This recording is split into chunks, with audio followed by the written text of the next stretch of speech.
You're 7 years old, standing in the doorway of your mother's bedroom. She's crying again. The kind of crying that shakes her shoulders and makes her breath catch in her throat. You don't know what happened this time. Maybe your father, maybe money, maybe something you'll never understand. But you know your job. You walk over, you climb onto the bed, you put your small hand on her back and say, "It's okay, Mom. Everything's going to be okay."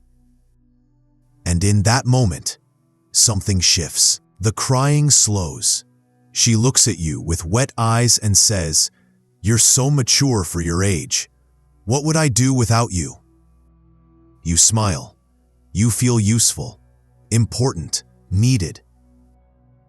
What you don't realize is that you just learned the most dangerous lesson of your childhood. Your pain doesn't matter as much as theirs. Your job is to hold it together, to be the strong one, to carry what they can't. And you've been carrying it ever since. Maybe it wasn't a crying mother. Maybe it was an alcoholic father, a depressed sibling, a household that ran on tension and silence. Maybe it was divorce, or chaos, or just emotional absence. But somewhere along the way, you became the adult, the one who didn't get to fall apart, the one who learned to read rooms before entering them, to manage moods that weren't yours, to become small so others could take up space. And now, decades later, you're still doing it. You still overthink every text before you send it, wondering if it's too much, too needy, too honest. You still swallow your feelings in front of people who claim to love you. You still perform strength like it's the only thing keeping you safe. You're the friend everyone calls when they're falling apart, but you never call anyone when you are. You've become so good at being fine that people believe you. They think you're just naturally calm, put together, low maintenance. They have no idea you're barely holding on, because children who carry adult pain don't grow up to be dramatic. They grow up to be invisible. Here's what actually happened in that doorway. When you became your parents' emotional caretaker, your nervous system learned a brutal equation: love equals labor. You didn't just learn to be helpful. You learned that your worth is conditional, that you're only valuable when you're useful, that being seen means being needed, and being needed means never needing anything yourself. Psychologists call this parentification. It's a form of role reversal, where the child becomes the parent and the parent becomes the child. And it doesn't just happen once, it happens over and over until it becomes your operating system. Your brain developed what's called hypervigilance, a constant state of scanning for danger, for shifts in mood, for signs that you need to step in and fix something. You learned to detect emotional weather patterns before they even formed, to preemptively manage other people's pain so it didn't explode. But here's the cost. You never learned that you were allowed to be a child, to be messy, to be held, to fall apart and have someone catch you. Instead, you became a shock absorber, an emotional translator, a miniature therapist in a body that should have been playing, not performing. And you carried that template into adulthood. Now, your relationships are built on the same foundation. I'll be easy. I'll take care of you. I won't ask for too much. Just don't leave. So let's talk about what this looks like now. Let's talk about the quiet ways this pattern has shaped the adult you became. You've learned to erase yourself in relationships. Not dramatically, just subtly. You minimize your needs. You say, "I'm fine," when you're not. You adjust your personality depending on who's in the room, because you learned early that being your full self is risky. You're a chronic people pleaser, but not because you're weak, because you're afraid. Afraid that if you stop performing, if you stop being useful, people will see there's nothing underneath worth staying for. You've become terrified of softness. Vulnerability feels like failure. Crying feels like losing control. Asking for help feels like proving you were never strong to begin with. So you stay locked, controlled, competent, alone. You might have relationships, but you don't let people in. Not really. You've built walls so high that even you forget they're there. You let people close enough to feel connected, but not close enough to see the truth. That you're exhausted, that you're scared, that you don't know how to stop carrying everything. And here's the darkest part. You're lonely. Not because you're alone, but because no one actually knows you. They know the version you've shown them. The easy one, the strong one, the one who never falls apart.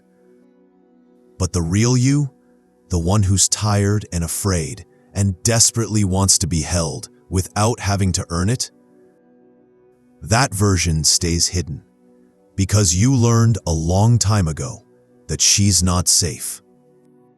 So let me say this as clearly as I can. You didn't become strong. You became hidden. You didn't become independent. You became isolated. You didn't become mature. You became afraid to be human. What you call resilience is often just survival. What you call strength is often just the inability to let yourself break. And what you call being low maintenance is often just the belief that your needs are too much. You learned to carry adult pain as a child, and now you don't know how to put it down. You think that if you stop holding everything together, it will all collapse. That if you ask for something, you'll be too much.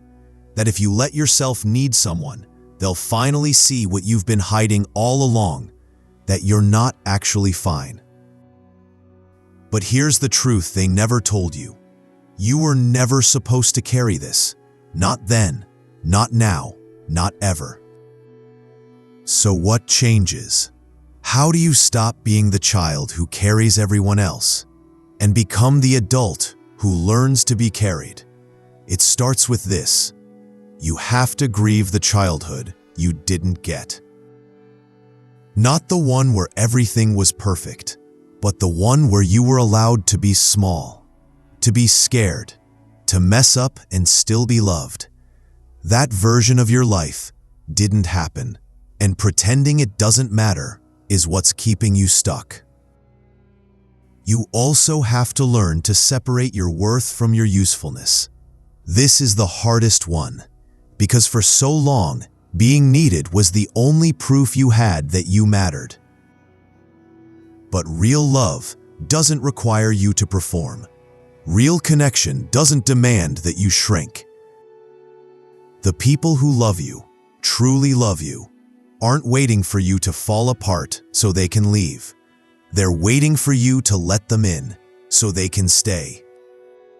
And finally, you have to practice being inconvenient. On purpose. Ask for something small. Let someone see you tired. Say, "I'm not okay," and don't immediately follow it with, "but I'll be fine." Test the theory that your needs will destroy everything. Because most of the time, they won't. And the people who leave when you stop performing were never yours to begin with. Healing this pattern doesn't look like a breakthrough. It looks like small, uncomfortable steps toward being honest. It looks like texting a friend and saying, "I'm struggling today. Can we talk?" even though your hands shake while you type it. It looks like sitting with the discomfort of being cared for without immediately deflecting or making it about the other person.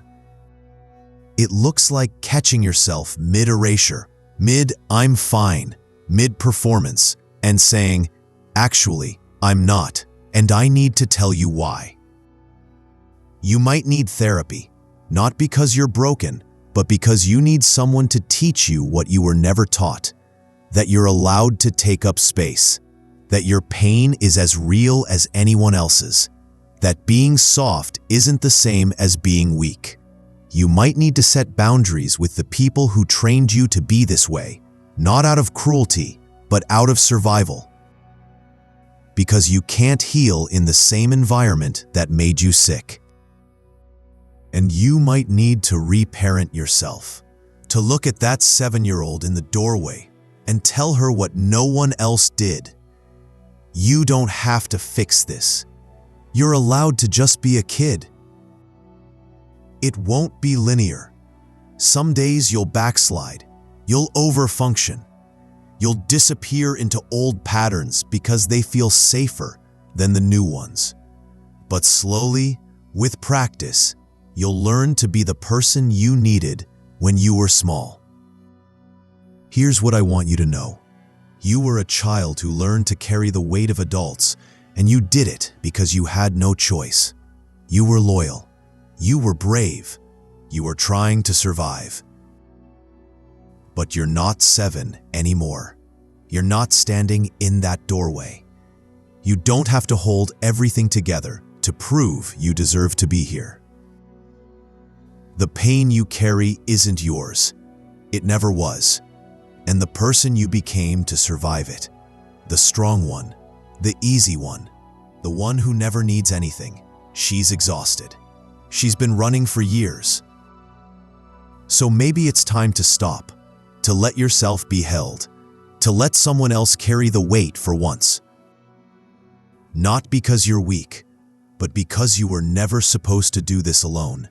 You were never supposed to grow up so fast. And maybe, just maybe, it's not too late to let yourself be soft again.